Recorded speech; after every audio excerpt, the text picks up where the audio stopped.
for Mixology with Meg. And tonight we are featuring the SABER. Just lean up against here.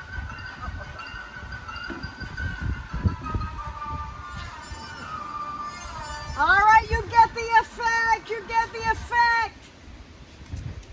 I am here tonight with my dear friend, Tracy Steinman. Hi, Meg. Hello, Tracy.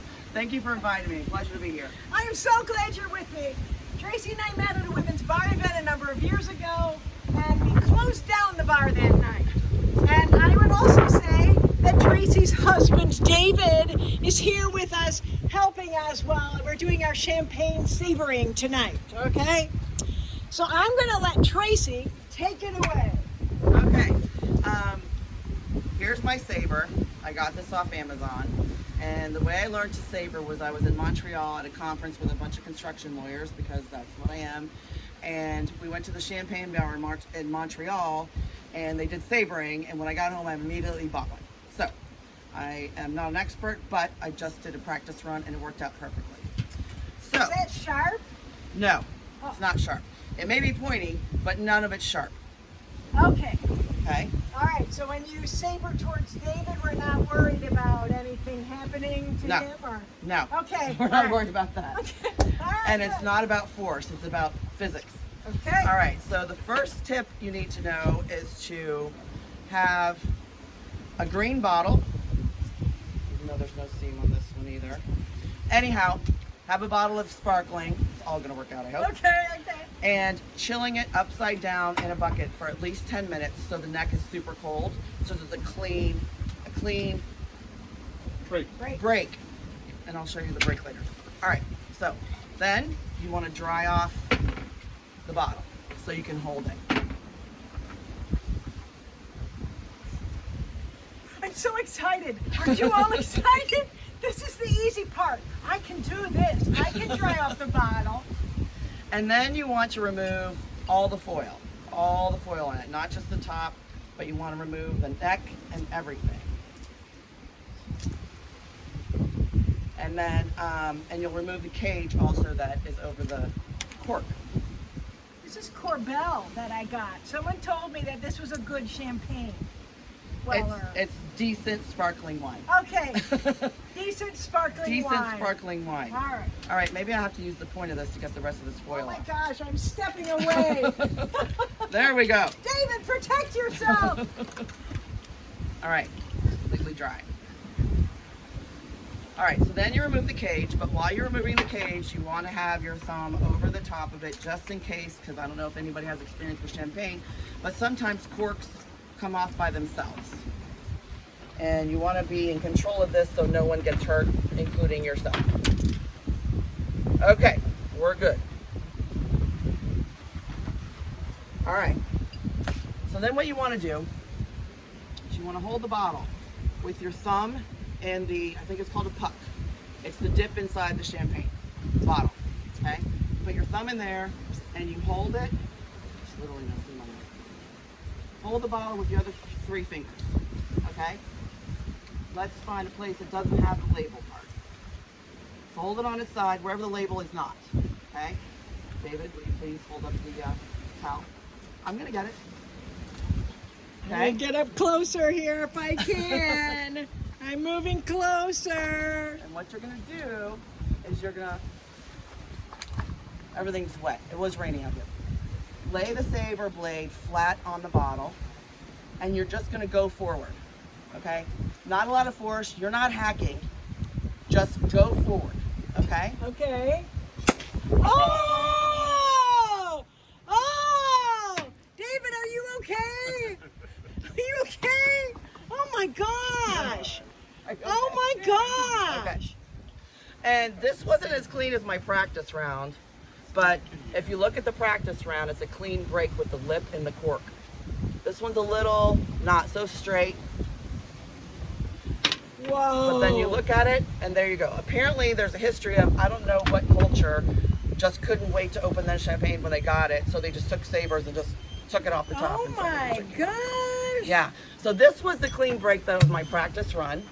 This was with Barefoot, bubbly. Wow, wow. Very clean. Can you see that? And straight. Yep, I can. And then, I think Meg wanted me to show you how to open a bottle of champagne, in case you don't know. But anyway, here's the SABER, not sharp, but pointy. Whoa! Wait a minute! That deserves a round of applause! Yay, Tracy! Well, are we gonna toast there? Oh, sure. Yes. I mean, I'm willing to open up the other bottle, but you know, it'd be nice to have a little bubbly while we're waiting. Oh, very nice. And it's nice and cold too, on top of that. Yeah. Right? So you don't need to chill this upside down necessarily like you did the other one? No. What you want to do with the regular bottle of champagne is not only put it in the refrigerator 2 or 3 hours before you want to drink it. Okay. Do not store champagne in the refrigerator. Oh. Yes. If it's a decent bottle, you don't store it in the fridge because it loses its bubbly and all this stuff for a while. You keep it. I have a wine fridge. It's a little small fridge, 55 degrees. Not everybody has that. But if you buy a bottle of champagne, you keep it out until you're ready to drink it, and then you put it in the refrigerator or the freezer for 2 hours or 3 hours. Oh my gosh. Yeah. And pretty much people don't buy champagne and let it sit on their counter for days anyway, right? No. There's a reason that you're buying it usually, right? Right. I mean, bubbly's my favorite, so it makes me happy.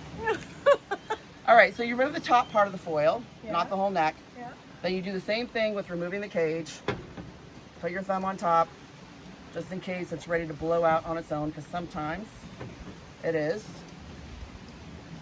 Yeah, aim at your front picture window here. Point it away from anybody in windows. And then I like to have like a towel because it's easier to grip. And there's 2 ways to do it.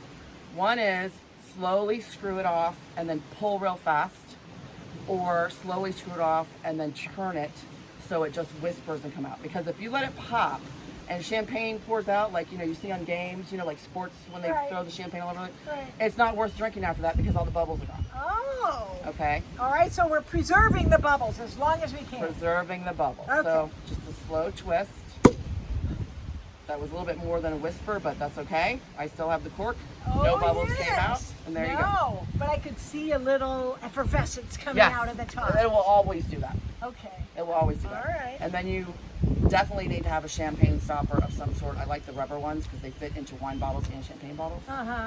So it's not like you need to pump the air out of it. No. So the other way to preserve champagne if you don't have a champagne stopper is you put a teaspoon, the handle in, and cover it with saran wrap and put it in your refrigerator. As long as you drink it within 3 days, it'll still be bubbly. I don't know why it works. Wait, say that one more time. I'm not sure I heard that. Do you want to grab me a spoon? Thank you, honey. You put a teaspoon. My lovely assistant. David. Hey, we love it when men support women. We are all for that. Yeah. Right? Oh my. Here, well, let's let's make do it that. Yes, let's do. Oh, too many more. Thank you Good for job. having me. Oh, it's my pleasure. I'm humbled by Tracy's presence. Well, if you don't know my story, I was a bartender for 15 years before I became a lawyer. So that's kind of why I was invited on the show, I think. Only one of many reasons, Tracy. I will never forget that night we met. I know, me neither. Seem to answer in that. Thank you. All right, so what you do is you take I'll pick any of these, and you put the teaspoon in like this, the handle in. Then you cover the top with saran wrap, and you put it in the refrigerator, and it preserves the bubbles for 2 to 3 days. Oh my God! That's another bartender secret. Oh my, I love it. Yeah. I love it. Yeah. Well, we thank you all for watching. This has been Mixology with Meg. Next week, we're going to make a drink, and Tracy's going to send me the recipe for that for Pride Month. So I've learned that you do not stir a tequila sunrise. And anyway, so we will be layering the alcohol, and you'll see the different colors. Yeah, for Pride Month. Yeah. So thank you. We'll see you next week. Have a great weekend. Have a great weekend. And cheers. Cheers. Nostrovia.